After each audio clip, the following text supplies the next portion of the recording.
আসসালামু আলাইকুম। Ahmed Bawani academy online মহিলা কলেজে তোমাদের সবাইকে স্বাগত জানাচ্ছি। আমি তন্নি আক্তার। আশা করছি তোমরা সবাই ভালো আছো, সুস্থ আছো এবং নিরাপদে আছো। আজকে তোমাদের সাথে যে ক্লাসটা করব সেটা হচ্ছে একাদশ শ্রেণীর শিক্ষার্থীদের ভূগোল প্রথম পত্র বইয়ের ৩য় অধ্যায় ভূমিরূপ পরিবর্তন নিয়ে। আজকে আমরা তোমাদের সাথে এই ভূমিরূপ পরিবর্তন কেন হচ্ছে, কিভাবে হচ্ছে, ভূমিরূপ পরিবর্তনটা কি, এই বিষয়গুলো সম্পর্কে আলোচনা করব। তাহলে প্রিয় শিক্ষার্থীরা, তোমরা অবশ্যই ক্লাসটা দেখো এবং বই নিয়ে বসে যাও, এবং তোমরা শুনতে পাচ্ছ কিনা, স্ক্রিনে ছবি দেখতে পাচ্ছ কিনা সেটা অবশ্যই আমাকে একটু জানাও।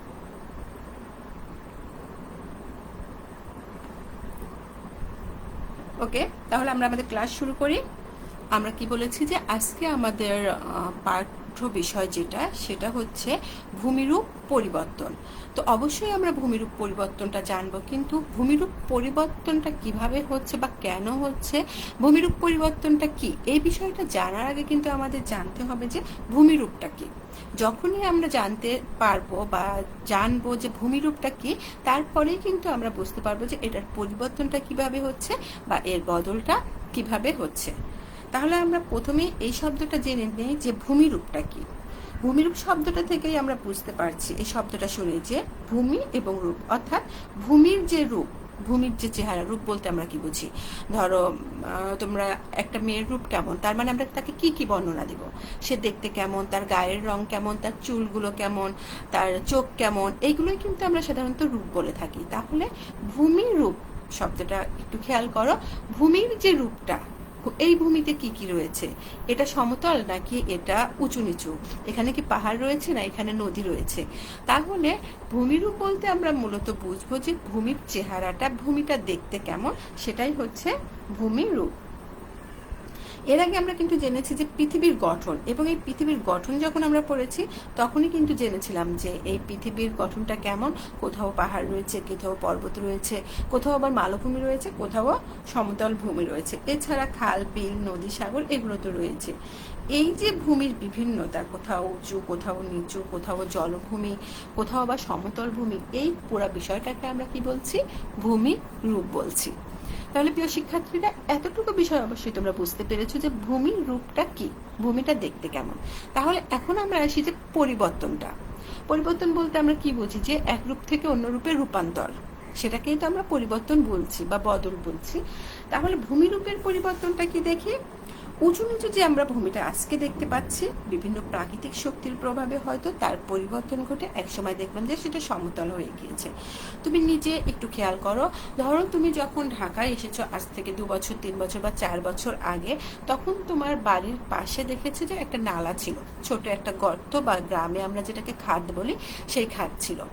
তো এরকম পর তুমি যখন ধরো 4-5 বছর পর তুমি যখন আবার বাড়িতে গেলে, তখন দেখলে যে ওই নালাটা আর নেই, ওটা ভরাট হয়ে গিয়েছে। হতে পারে সেটা মানুষের বিভিন্ন কর্মকাণ্ডের ফলে, হতে পারে সেটা বিভিন্ন প্রাকৃতিক শক্তির প্রভাবে সেটা ভরাট হয়ে গিয়েছে। তো এই যে তুমি একটা রূপ দেখে এসেছিলে ভূমির, 5টা বছর পরে তুমি গিয়ে অন্য একটা রূপ দেখলে, এই যে রূপের পরিবর্তনটা হলো, এটাকে আমরা কি বলছি? ভূমিরূপের পরিবর্তন। তবে ভূমিরূপের পরিবর্তনের ক্ষেত্রে যে বিষয়গুলো কাজ করবে, এক্ষেত্রে আমরা মানুষের কারণগুলো না, আমরা প্রাকৃতিক কারণগুলো নিয়েই বেশি আলোচনা করব। যেমন ধরো ভূমিকম্প হয়েছে, কোথাও ভূমিকম্প হয়েছে, তুমি হয়তো দেখেছো যে তোমার বাড়ির পাশে একটা সুন্দর রাস্তা চলে গিয়েছে, হঠাৎ করে ভূমিকম্প হলো, ওই রাস্তাটা দেবে পুরোপুরি ওখানে একটা গর্তের সৃষ্টি হলো। তাহলে দেখো, এই যে এক রূপে ভূমিটা ছিল, অন্য রূপে রূপান্তর হয়ে গেল, আর এটাকেই আমরা বলবো ভূমিরূপের পরিবর্তন। আর এটা কিন্তু হয়েছে বিভিন্ন প্রাকৃতিক শক্তি, অর্থাৎ ভূমিকম্প একটা কি প্রাকৃতিক বিষয়, বিভিন্ন প্রাকৃতিক শক্তির ফলেই এটা হয়েছে। বলা হচ্ছে যে বলা হয়ে থাকে যে বর্তমানে হিমালয় পর্বত যেখানে ছিল, সেখানে নাকি হিমালয় পর্বতটা ছিল না। কোনো এক সময় বিভিন্ন প্রাকৃতিক শক্তির প্রভাবে, হতে পারে সেটা ভূমিকম্প, হতে পারে সেটা ভূ আলোড়ন বা ভূ সঞ্চালন আমরা যেটাকে বলছি, সেই কারণে বা তার মাধ্যমে এইভাবে আস্তে আস্তে এই কি ভঙ্গিল পর্বত, হিমালয় আমরা জানি যে এটা ভঙ্গিল পর্বত, এই ভঙ্গিল পর্বতটা কি হয়েছে? সৃষ্টি হয়েছে। আবার বিভিন্ন প্রাকৃতিক শক্তি দেখা যাচ্ছে যে অনেক পর্বত অনেক সময় দেখা যাচ্ছে ক্ষয়প্রাপ্ত হয়েছে। আমি গত ক্লাসে তোমাদেরকে পড়েছিলাম মালভূমি। মালভূমিতে আমরা যখন প্রকারগুলো পড়েছি, ক্ষয়জাত মালভূমি পড়েছি, তখন কি দেখেছি যে আগে হয়তো সেটা পাহাড় ছিল, সেই পাহাড়টা বিভিন্ন প্রাকৃতিক শক্তির প্রভাবে মাথাটা ক্ষয় হতে হতে একসময় দেখা যাচ্ছে যে ওই পাহাড়ের মাথাটাই কোণাকৃতি না থেকে সমতল হয়ে গিয়েছে এবং সেটা মালভূমিতে পরিণত হয়েছে। তাহলে এই যে দেখো, একসময় সেটা পাহাড় ছিল, সেটার কোণাকৃতি অংশটা ক্ষয়প্রাপ্ত হয়ে হয়ে সমতলে পরিণত হলো এবং সেটা মালভূমি হয়ে গেল। তো যখন সেটা মালভূমি হলো, তখন কি তুমি সেটাকে আর পাহাড় বলবে? সেটাকে কিন্তু আর পাহাড় বলবে না, তখন সেটাকে কি বলবে? মালভূমি বলবে। ছোট্ট একটা এক্সাম্পল তোমরা নিজেরাই দিতে পারো। ধরো তুমি বাজার থেকে বা মার্কেট থেকে কাপড় কিনে এনেছো, 1 গজ বা 2 গজ কাপড়, যেটা গজ গজ হিসেবে বিক্রি করে প্লেন কাপড়, সেই কাপড় তুমি কিনে নিয়ে এসেছো। এটাকে তুমি নিয়ে আসার পর এটাকে কিন্তু তুমি কাপড় বলছো, এটাকে জামাও বলছো না, সালোয়ারও বলছো না, অন্য কিছু বলছো না। তুমি যখন এটাকে দর্জির কাছে দিলে, তুমি কিন্তু এটা থেকে অনেক কিছু বানাতে পারো। হয়তোবা তুমি এটা থেকে একটা কামিজ বানাবে, হয়তোবা তুমি এটা থেকে সালোয়ার বানাবে। যখন তুমি, অথবা ধরো 2-3 গজ কাপড় এনেছো, এটাকেই তুমি অর্ধেকটা কি বানাতে দিলে? কামিজ বানাতে দিলে, অর্ধেকটা কি? সালোয়ার বানাতে দিলে। এখন তুমি দেখো, যখন এটা তৈরি হয়ে গেল সালোয়ার বা কামিজে, তুমি কি তখন সেটাকে আর কাপড় বলবে? তুমি কিন্তু সেটাকে আর তখন কাপড় বলবে না, অর্থাৎ গজ কাপড় বলবে না, তুমি সেটাকে সালোয়ার বলছো অথবা কামিজ বলছো। এক রূপ থেকে অন্য রূপে কি হয়ে গেল? পরিবর্তন হয়ে গেল। আর এই যে পরিবর্তনটাই, এই ভূমির যদি এভাবে কোনো পরিবর্তন হয়ে থাকে, সেটা যদি ক্ষয়প্রাপ্ত হয়ে হয়ে পাহাড় থেকে মালভূমি হয়ে থাকে, অথবা বিভিন্ন প্রাকৃতিক শক্তির প্রভাবে হয়তো আগে সমতল ভূমি ছিল, কিন্তু সেটা কি উপর দিকে উঠে সেটা কোনো টিলা বা পাহাড়ের রূপ লাভ করলো, তাহলে সেটাকে আমরা তখন আর কিন্তু সমতল ভূমি বলছি না, তখন সেটাকে আমরা পাহাড় বলছি। আবার একটা সমতল ছিল, মাঝে মাঝে কিন্তু এরকম দেখা যায়। কিছুদিন আগেও টিভিতে একটা নিউজ দেখিয়েছে যে ওই জায়গায় ধানের ক্ষেত ছিল, ওখানে পুরো ফসল হতো, পানি টানি কিছু ছিল না। হঠাৎ করে একদিন সকালে ঘুম থেকে উঠে গ্রামবাসী দেখলো যে ওখান দিয়ে একদম নদীর স্রোতের মতো পানি প্রবাহিত হচ্ছে। তাহলে দেখো, ওই যে মাঠ ছিল, হয়তো কোনো বিভিন্ন প্রাকৃতিক শক্তির প্রভাবে ওই জায়গাটা কি হয়েছে? ভূমিকম্প হতে পারে বা অন্য কোনো কারণে হতে পারে, ওই জায়গাটা নালার সৃষ্টি হয়েছে এবং সেখান থেকে পার্শ্ববর্তী যে নদী ছিল, সেই নদীর পানিটা ওদিক দিয়ে প্রবাহিত হতে শুরু করেছে। তাহলে ওটা কিন্তু তখন আর ফসলের মাঠ থাকলো না, একটা নালাতে পরিণত হলো। এবং এই নালাটাই পরবর্তীতে তার 2 পাশ আরো ভেঙে প্রসারিত হয়ে কিন্তু ছোট নদীরও রূপ নিতে পারে, যেটাকে আমরা শাখা নদী বলতে পারি। তাহলে এই বিষয়টাই হলো ভূমিরূপের পরিবর্তন। এই যে আমরা ভূমিরূপের পরিবর্তনের কথা বলছি, যে বিভিন্ন সময়ে পরিবর্তন হচ্ছে, বিভিন্ন প্রাকৃতিক শক্তি এখানে কাজ করছে, তো এই পরিবর্তনকে আবার 2 ভাগে ভাগ করা হয়। আচ্ছা, তোমরা এখানে একটু দেখো যে এই যে পরিবর্তন বিভিন্ন কারণে হয়ে থাকে। একটা হচ্ছে অন্তর্জাত পরিবর্তন, একটা হচ্ছে বহির্জাত, অর্থাৎ বাইরের যে ক্রিয়াকলাপ হয়ে থাকে সেগুলো, আর একটা হচ্ছে ভূ অভ্যন্তরের যে বিভিন্ন রাসায়নিক বা বিভিন্ন ভৌত পরিবর্তনের ফলে যে বিক্রিয়াটা হয়ে থাকে বা যে ভূ সঞ্চালন বা ভূ আলোড়নটা হয়ে থাকে, সেটাকে আমি কি বলছি? অন্তর্জাত পরিবর্তন বা প্রক্রিয়ার মাধ্যমে পরিবর্তন বলছি। আর বাইরে যেমন সমুদ্র তরঙ্গ, অর্থাৎ সমুদ্রের ঢেউ, হিমবাহ, নদীর প্রবাহ, আবহাওয়া বিকার বা বিচূর্ণী ভবন যেটাকে আমরা বলছি, বিভিন্ন ধরনের ক্ষয় বা সঞ্চয়, এর ফলে যদি পরিবর্তন হয়ে থাকে, সেটা হচ্ছে আমি বাহিরজাত বা বহির্জাত প্রক্রিয়া বলছি। দেখো, ভূমিরূপ পরিবর্তন 2 ভাবে হয়ে থাকে, একটা হচ্ছে আকস্মিক পরিবর্তন, একটা হচ্ছে ধীর পরিবর্তন। দুটো বিষয় খেয়াল করো। প্রথমটা আমরা বলেছি কি? আকস্মিক পরিবর্তন, অর্থাৎ হঠাৎ করে পরিবর্তন হওয়া। চোখের পলকে কোনো সতর্ক সংকেত আমাদেরকে না দিয়ে কোনো ভূমিরূপের যদি হঠাৎ করে পরিবর্তন ঘটে, সেটাকে আমরা কি বলছি? আকস্মিক পরিবর্তন বলছি। ধীর পরিবর্তন কি? বহু বছর ধরে একটু একটু করে পর্যায়ক্রমে যদি পরিবর্তন হতে থাকে, তাহলে সেটাকে আমি কি বলছি? ধীর পরিবর্তন বলছি। একটা উদাহরণ দিলে তোমরা খুব ভালো বুঝতে পারবে। দেখো, ভূমিকম্প, হঠাৎ করে ভূমিকম্প হলো চোখের পলকে, কয়েক সেকেন্ড হয়ে থাকে। ভূমিকম্প কিন্তু মিনিটও দেখা যায় না, কয়েক সেকেন্ড হয়ে থাকে, 7 সেকেন্ড, 8 সেকেন্ড, 10 সেকেন্ড এরকম। তো এই যে সেকেন্ডের মধ্যে একটা জায়গা পরিবর্তন হয়ে গেল, তুমি দেখেছিলে সমতল, সেটা দেবে একদম নিচে বসে গিয়েছে, এরকম হতে পারে। আবার হতে পারে একটা জায়গা নিচু ছিল, সেটা হয়তো উপরের দিকে উঠে গিয়েছে ভূমিকম্পের ফলে। একটা জায়গা হয়তো অনেক বসত বাড়ি ছিল, হঠাৎ করে ভূমিকম্পের ফলে সেই বসত বাড়িগুলো একেবারে ভেঙে গুড়িয়ে গেল। এই যে হঠাৎ করে পরিবর্তন হচ্ছে, এই পরিবর্তনকে আমরা আকস্মিক পরিবর্তন বলছি। এরপরে যেটা ধীর পরিবর্তন, সেটা হচ্ছে ধীরে ধীরে বহু বছর ধরে, যেমন আমরা বিচূর্ণী ভবন বলতে পারি। অথবা তোমাদেরকে যে বললাম যে পাহাড়ের উঁচু ছিল, সেই উঁচু পাহাড়টা ধীরে ধীরে একটু একটু করে ক্ষয় হয়ে হয়ে অনেক বছর পর দেখা গেল সেটা মালভূমিতে পরিণত হয়েছে। এই যে ধীরে ধীরে পর্যায়ক্রমে পরিবর্তন হচ্ছে, এটাকে আমরা ধীর পরিবর্তন বলছি। তাহলে আমরা দেখে নিই চলো যে আকস্মিক পরিবর্তনের মধ্যে কি কি রয়েছে। আকস্মিক পরিবর্তনের মধ্যে যে বিষয়গুলো রয়েছে সেটা হচ্ছে ভূমিকম্প, আগ্নেয়গিরি এবং সুনামি। এই তিনটে সবচেয়ে ভালো উদাহরণ আকস্মিক পরিবর্তনের মধ্যে। এখন আমরা এই তিনটা বিষয় নিয়ে আলোচনা করব। তো প্রথমেই চলো আমরা ভূমিকম্প নিয়ে একটু আলোচনা করি। ভূমিকম্পটা কি? ভূমির কম্পন, ভূমি অর্থ কি আমাদের যে মাটি রয়েছে, এই আমরা যে স্থলভাগে বসবাস করছি, এই স্থলভাগের যে বিভিন্ন পদার্থগুলো রয়েছে, এগুলো যদি কোনো কারণে হঠাৎ করে কেঁপে ওঠে বা হঠাৎ করে এখানে যদি কম্পনের সৃষ্টি হয়, তাকে আমরা কি বলি? ভূমিকম্প বলে থাকি। সংজ্ঞাটা আমরা কিভাবে দিতে পারি দেখো, বিভিন্ন প্রাকৃতিক শক্তির প্রভাবে ভূঅভ্যন্তর যদি হঠাৎ করে কেঁপে ওঠে বা ভূপৃষ্ঠে যদি আলোড়নের সৃষ্টি হয়, তবে তাকে কি বলা হয়? ভূমিকম্প বলা হয়। ভূমিকম্প এত অল্প সময়ে সংঘটিত হয় যে অনেক সময় আমরা বুঝতেই পারি না যে ভূমিকম্প হয়েছে। এটি কয়েক সেকেন্ড বা একটু হয়ে মানে পর্যায়ক্রমে কয়েক সেকেন্ড পর পরও এটা হতে পারে। এর ক্ষয়ক্ষতিও কিন্তু ব্যাপক, যদিও এটা কয়েক সেকেন্ড স্থায়ী হয়ে থাকে, কিন্তু এর ক্ষয়ক্ষতি কিন্তু খুব বেশি হয়ে থাকে। তাহলে আমি তোমাদেরকে সংজ্ঞাটা আরেকবার বলছি, দেখো যে বিভিন্ন প্রাকৃতিক শক্তির প্রভাবে ভূ অভ্যন্তরে যদি কোনো কি পরিবর্তন হয়, ভূ অভ্যন্তর যদি হঠাৎ কেঁপে ওঠে বা ভূপৃষ্ঠে যদি সেই কাঁপুনি যদি ভূপৃষ্ঠে কোনো কম্পনের সৃষ্টি করে, তাহলে সেটাকে আমরা কি বলবো? ভূমিকম্প বলবো। মূলত বলা হচ্ছে যে যখনই সে যে কারণেই হোক না কেন, বিভিন্ন প্রাকৃতিক শক্তির প্রভাবে হোক, আগ্নেয়গিরির প্রভাবে হোক বা অন্য যে কোনো প্লেটের সঞ্চালনের কারণেই হোক না কেন, যে কারণেই হোক না কেন, যদি ভূ অভ্যন্তরে কম্পনের সৃষ্টি হয়, তাহলে সেটাকে আমরা কি বলবো? এবং ভূপৃষ্ঠে যদি ঝাঁকুনি হয়, তাহলে সেটাকে আমরা ভূমিকম্প বলবো। দেখো এখানে লিখেছে আমরা কি, এই ভূপৃষ্ঠ থেকে সাধারণত 5 থেকে 700 কিলোমিটার গভীরতায় এই ভূকম্প উৎপত্তি হতে পারে। অর্থাৎ তুমি যে মাটিতে দাঁড়িয়ে আছো, সেই ভূপৃষ্ঠ থেকে নিচের দিকে 700 কিলোমিটার পর্যন্ত গভীরতায় কি হতে পারে? এই ভূমিকম্প উৎপত্তি হতে পারে। এবং পৃথিবীতে প্রতি বছর গড়ে প্রায় 5 লক্ষ বার ভূমিকম্প হয়ে থাকে। নিচে একটু খেয়াল করো, 5 লক্ষ প্রতি বছর, অর্থাৎ 365 দিন, এতে 5 লক্ষ বার কি হতে পারে? ভূমিকম্প হতে পারে। দেখো এই যে ভূমিকম্পের একটা ক্ষয়ক্ষতির একটা আমরা দৃশ্য দেখতে পাচ্ছি।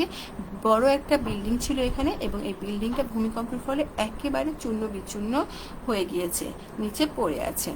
দেখো বড় একটা রাস্তা, এই রাস্তাটা কেমন ফেটে চৌচির হয়ে গিয়েছে, ভেতরে গর্তের মতো নালার মতো সৃষ্টি হয়েছে এই ভূমিকম্পের ফলে। কয়েক সেকেন্ডের ভূমিকম্পের ফলে দেখো কি ধরনের ক্ষতিটা হয়ে থাকে। এখন আমরা যেটা জানবো সেটা হচ্ছে ভূমিকম্প সম্পর্কে, ভূমিকম্পর কেন্দ্র এবং উপকেন্দ্র সম্পর্কে। এই জিনিসটা আসলে কি? পৃথিবীর অভ্যন্তরে যে স্থানে ভূমিকম্পের উৎপত্তি হয়, সেই স্থানকে ভূমিকম্পের কেন্দ্র বলে। কেন্দ্র মানে আমরা মূল বিন্দুটাকে বুঝে থাকি। তাহলে পৃথিবীর অভ্যন্তরে ভেতরে যে স্থানটাতে কি হচ্ছে? ভূমিকম্পের উৎপত্তি হচ্ছে, সেই স্থানটাকে আমরা কি বলছি? ভূমিকম্পের কেন্দ্র বলছি। আর এই কেন্দ্রের সোজা উপরে ভূপৃষ্ঠের কাছাকাছি বা ভূপৃষ্ঠস্থ যে বিন্দু রয়েছে, দেখো আমরা একটা চিত্র দেখলে আমরা বুঝতে পারবো যে কেন্দ্র এবং উপকেন্দ্রটা কি। এই জায়গাটাকে আমরা বলছি কেন্দ্র, কালো মার্ক করা দেখো ভূ অভ্যন্তরের যে অংশটা রয়েছে সেটাকে আমরা বলছি কেন্দ্র। এবং এটা থেকে ঠিক উপরে সোজাসুজি যে অংশটা রয়েছে সেটাকে আমরা বলছি উপকেন্দ্র। অর্থাৎ যে জায়গাটাতে এটা উৎপত্তি হবে, ভূমিকম্পটার উৎপত্তি হবে, সেই জায়গাটা আমরা কেন্দ্র বলছি। এবং এই ভূমিকম্পটা কিন্তু কি হয়ে থাকে? সার্কেল আকারে, অর্থাৎ চারিদিকে ছড়িয়ে পড়ে। উদাহরণ একটা দিলে তোমরা ভালো বুঝতে পারবে। যাদের বাড়িতে গ্রামে আছে অথবা শহরে যারা বাস করো, কখনো নদীর ধারে গিয়েছো বা লেকের ধারে গিয়েছো, তোমরা যদি কেউ ওই লেকের পানিতে বা পুকুরের পানিতে একটা ঢিল ছুঁড়ো, তাহলে দেখবে যে কি মাঝখানে ঢিলটা পড়েছে এবং এর চারপাশে পানিটা রাউন্ড হয়ে আস্তে আস্তে আস্তে আস্তে দূরে সরে যাচ্ছে। তো ভূমিকম্পটাও কিন্তু ঠিক এভাবে সার্কেল আকারে চারিদিকে ছড়িয়ে যায়। ঠিক ওই যে কেন্দ্রটাতে উৎপত্তি হয়েছে তাকে কেন্দ্র বলা হচ্ছে, এবং তার থেকে ঠিক উপরের দিকে সোজাসুজি যে জায়গাটা রয়েছে সেই জায়গাটাকে আমরা কি বলছি, উপকেন্দ্র বলছি। তো এই যে কথাটা বললাম যে ভূমিকম্প কি করছে, এই যে দেখো এখানে লেখা রয়েছে কেন্দ্র এবং উপকেন্দ্র। দেখো এই যে ভূ অভ্যন্তরে এটা হচ্ছে ভূপৃষ্ঠ, উপকেন্দ্র এবং শ্রুতি যেখানে লেখা রয়েছে এটা হচ্ছে ভূপৃষ্ঠ, আমরা যেখানে বসবাস করছি ঠিক তার থেকে নিচের দিকে এইটা হচ্ছে কেন্দ্র, এখানে ভূমিকম্পটা উৎপত্তি হয়েছে এবং সার্কেল আকারে সেটা উপরের দিকে চলে গিয়েছে। এই কেন্দ্র থেকে ঠিক উপরে সোজাসুজি যে স্থান, এই স্থানকে আমরা উপকেন্দ্র বলছি। দেখো গোল উপবৃত্ত আকারে কিন্তু আস্তে আস্তে আস্তে আস্তে ভূমিকম্পটা চারিদিকে ছড়িয়ে যাচ্ছে। এই যে সার্কেল আকারে, এই যে বৃত্তকারে যে চারিদিকে ছড়িয়ে যাচ্ছে তরঙ্গ আকারে, এই তরঙ্গকে আবার 3 ভাগে ভাগ করে আলোচনা করা হয়। এর প্রথম তরঙ্গ, অর্থাৎ এটা আসলে মূলত এই তরঙ্গটার বেগ কেমন হবে, ক্ষয়ক্ষতির পরিমাণ কোথায় কেমন হবে, এর উপর ভিত্তি করে এই ভাগটা করা হয়েছে। তো প্রথম যেটা সেটা হচ্ছে প্রাথমিক বা পি তরঙ্গ বলা হয়ে থাকে। এরপর বলা হচ্ছে এস তরঙ্গ অর্থাৎ সেকেন্ডারি এবং এল তরঙ্গ, 3 ভাগে ভাগ করা হয়েছে। আমি আবার বলছি, প্রথমটা প্রাইমারি বা পি তরঙ্গ, তারপরে হচ্ছে এস তরঙ্গ এবং একেবারে লাস্টে হচ্ছে এল তরঙ্গ। দেখো এখানে লেখা হয়েছে পি তরঙ্গ, এস তরঙ্গ এবং পৃষ্ঠ বা এল তরঙ্গ যেটা বলা হচ্ছে। এখন দেখো তাহলে এই 3টা তরঙ্গ সম্পর্কে আমরা একটা জানি। প্রথমে আসছি পি তরঙ্গ সম্পর্কে বা প্রাথমিক তরঙ্গ সম্পর্কে। এটি সবচেয়ে দ্রুত গতি সম্পন্ন তরঙ্গ, এর গতি প্রতি সেকেন্ডে 5 থেকে 8 কিলোমিটার। অর্থাৎ প্রাথমিক তরঙ্গটা তোমার হবে একদম কেন্দ্রের কাছাকাছি। এই যে কেন্দ্রে প্রথম অবস্থায় যে তরঙ্গটা, কেন্দ্রের কাছাকাছি যে তরঙ্গের বেগটা থাকে সেটাকে আমরা বলছি পি তরঙ্গ বা প্রাথমিক তরঙ্গ, আর এর গতি প্রতি সেকেন্ডে 5 থেকে 8 কিলো। অর্থাৎ চোখের পলক পড়তেও কিন্তু 1 সেকেন্ডের কি বেশি সময় লাগে, আর এই সেকেন্ডের মধ্যে কি হচ্ছে 5 থেকে 8 কিলোমিটার পর্যন্ত এই গতিটা চলে যাচ্ছে। এই জাতীয় তরঙ্গ কেবলমাত্র কঠিন বস্তু নয়, এটা নরম বস্তুর মধ্য দিয়েও প্রবাহিত হতে পারে, অর্থাৎ পানির মধ্য দিয়েও প্রবাহিত হতে পারে। এই তরঙ্গ সরাসরি পৃথিবীর কেন্দ্র ভেদ করে অপর প্রান্তে যেতে পারে। অর্থাৎ আমরা দেখছি যদি ভূমিকম্পটা এই পি তরঙ্গ বেশি হয়ে থাকে, অর্থাৎ পি তরঙ্গ যে পর্যন্ত যায় সে পর্যন্ত কিন্তু ক্ষয়ক্ষতির পরিমাণটা বেশি হবে, কারণ এই পি তরঙ্গের বেগ খুব বেশি থাকে এবং এটা শুধুমাত্র কঠিন পদার্থ নয়, এটা তরল পদার্থের মধ্য দিয়েও যেহেতু যেতে পারে, এটা কিন্তু কি করতে পারে, সাগরে সুনামিও তৈরি করতে পারে এটা। এরপর যেটা রয়েছে সেকেন্ডারি বা এস তরঙ্গ, এর গতিবেগ প্রতি সেকেন্ডে 3 থেকে 5 কিলোমিটার। আগেরটা ছিল কত, 5 থেকে 8, এটা একটু কম, সেটা হচ্ছে 3 থেকে 5 কিলো। এটি প্রধানত সমকোণে প্রবাহিত হয়। আগেরটা আমরা কি দেখেছি যে এটা শুধু কঠিন নয়, এটা তরল পদার্থের মধ্যে দিয়েও প্রবাহিত হয়। আর এখন যেটা বলছি সেটা সেকেন্ডারি, সেটা হচ্ছে সমকোণে। অর্থাৎ আমরা তো কোণ বুঝি যে দুপাশে দুটো রেখা, মাঝখানের যে অংশটা থাকে সেটাকে আমরা কোণ বলছি। এটাকেই যদি তুমি চিন্তা করো যে এপাশে একটা রেখা গিয়েছে, এপাশে একটা রেখা, মাঝখানের যে অংশটা সেটা কিন্তু কোণ, এটা কিন্তু কোণাকৃতিভাবেই কাটা রয়েছে। তো এই তরঙ্গটা কি করে, এই সমকোণে এটা প্রবাহিত হয়ে থাকে এবং পৃথিবীর অভ্যন্তরে বেশি দূর এটা যেতে পারে না, কারণ এই তরঙ্গ তরল পদার্থের মধ্য দিয়ে চলতে পারে না।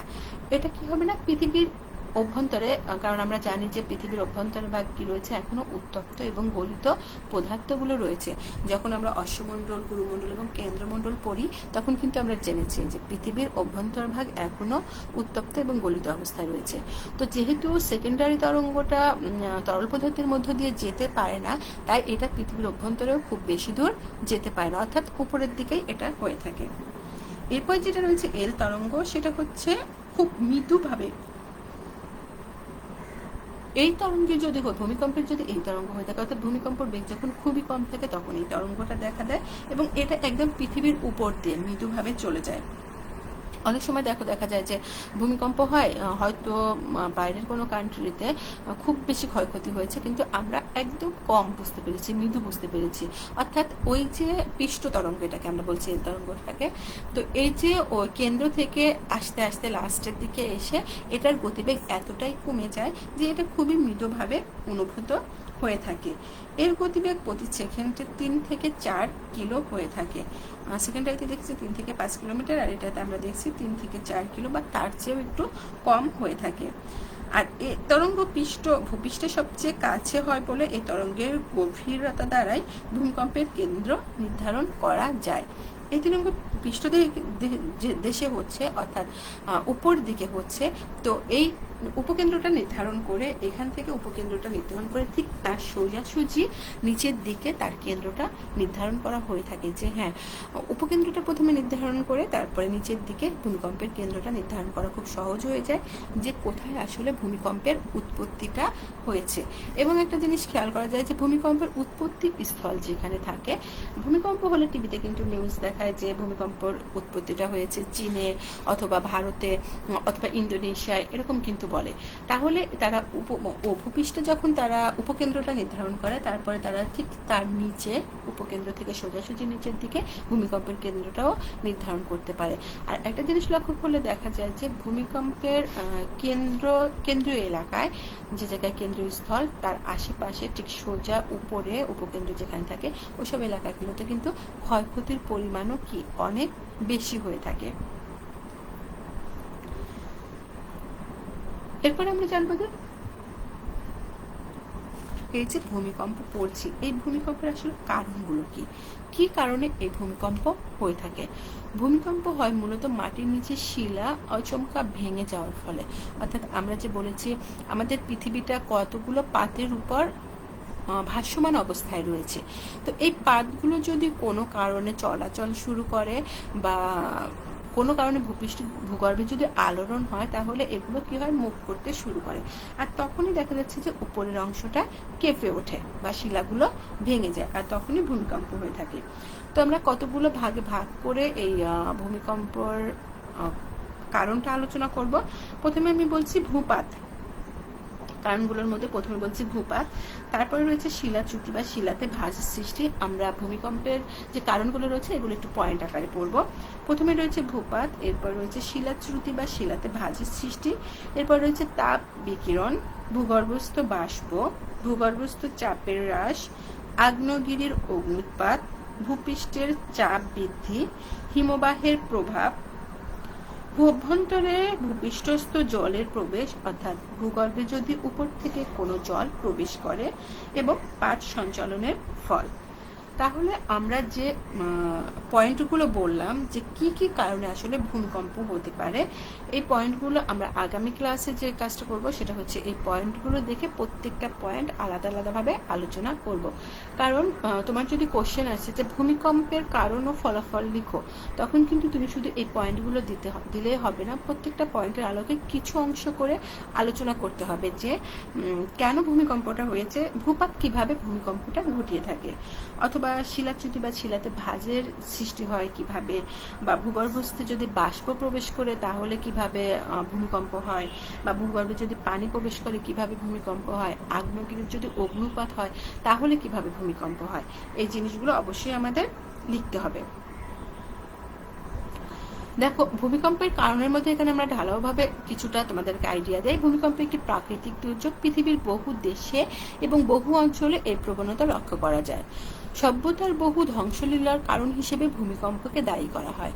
অনেক সভ্যতা আমরা বলে থাকি যে ধ্বংস হয়ে গিয়েছে, মাটির নিচে চাপা পড়েছে, এর অনেক অংশেই কিন্তু এই ভূমিকম্প দায়ী। ধারণা করা যায় গত 4000 বছরে ভূমিকম্পের ধ্বংসলীলায় পৃথিবীর প্রায় 1,50,00,000 লোক মারা গিয়েছে। নানা প্রাকৃতিক প্রক্রিয়ায় ভূপৃষ্ঠ পরিবর্তিত হচ্ছে। বিজ্ঞানীরা মনে করেন যে ভূত্বকের নিচের অংশের তেজস্ক্রিয় পদার্থগুলো থেকে তাপ বিচ্ছুরিত হয়। এই তাপ সঞ্চিত হয়ে পৃথিবীর অভ্যন্তরে পরিচালন স্রোতের সৃষ্টি হয় এবং সেখানে প্রবল শক্তি উৎপন্ন হয়ে ভূত্বকের বিভিন্ন অংশে আলোড়ন ও পরিবর্তন সাধন করে।